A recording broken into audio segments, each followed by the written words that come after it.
I just returned from a Congressman Mast town hall meeting on veterans issues.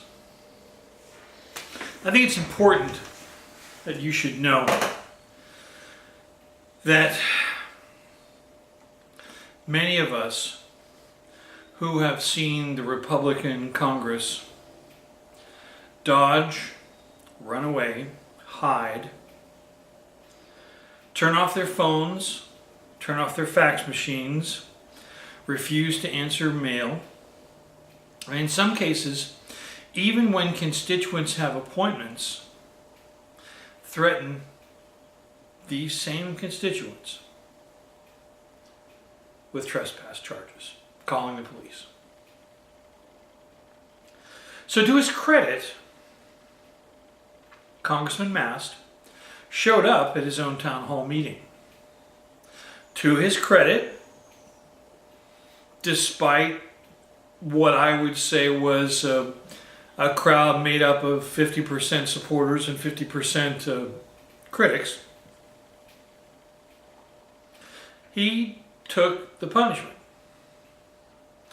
Now, I won't say that his answers were in any way satisfactory. In fact, I would say that Mr. Mast hewed the party line. When people basically said, without the Affordable Care Act, I would be dead.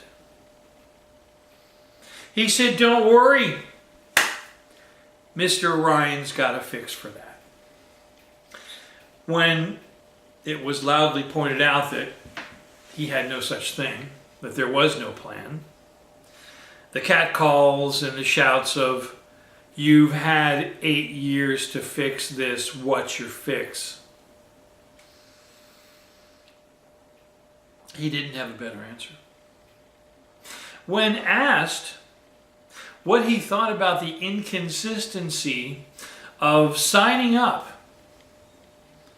as a friend of the Lake Okeechobee, a friend of the plan to build a reservoir, a plan that would in some small way begin to ameliorate some of the difficulty,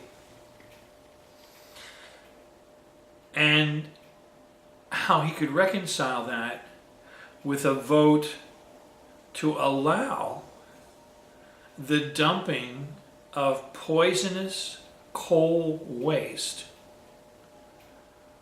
in the streams and lakes of coal country.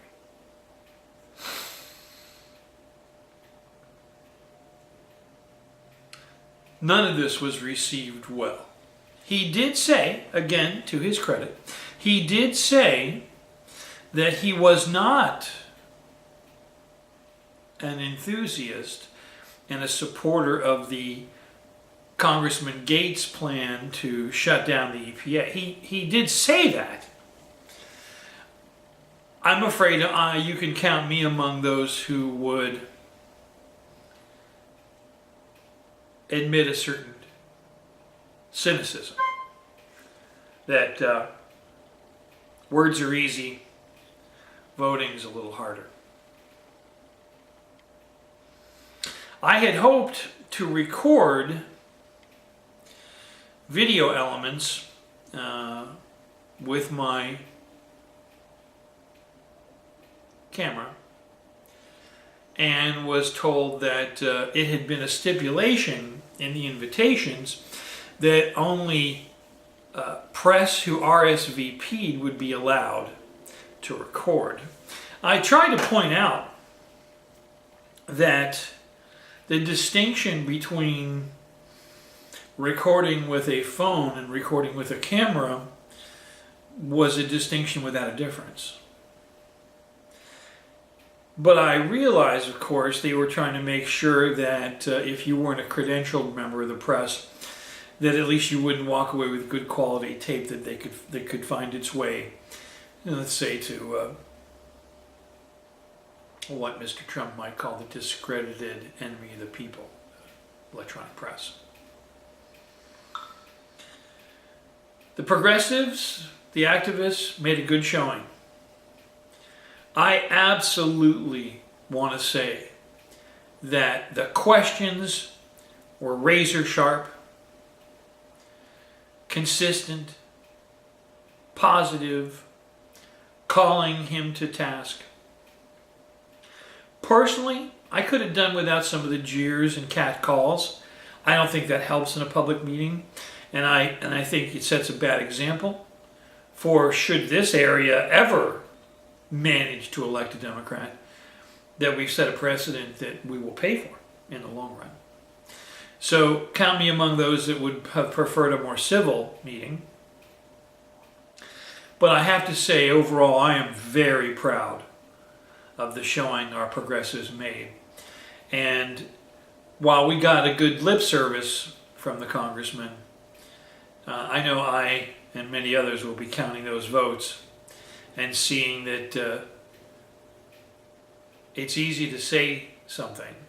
It's much harder to actually show up for it. So, half a cheer for Congressman Mast. He showed up. He took tough questions from a tough crowd.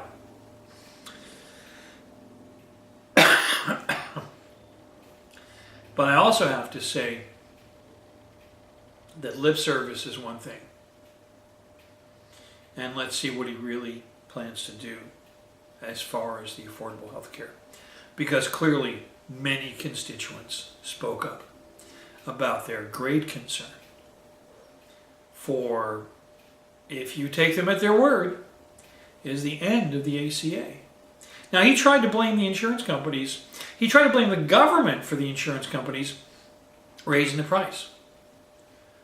Well, of course, anybody who thinks about it realizes that the profit motive that has been allowed to the insurance companies is the problem. The government, and certainly former President Obama, wasn't the one out there raising prices. Wasn't the one saying, no, we're not going to cover that area. There's just not enough gravy in it for us. And ultimately, those repeated calls for single payer, which of course we heard responded to by the conservatives in the crowd, not with my money, with whose money, and that sort of thing. So let's hope that we'll come to a civil discourse, because I'm afraid that if the discourse continues to coarsen, the mob will have its say. And I don't think there's anybody of sense who wants that.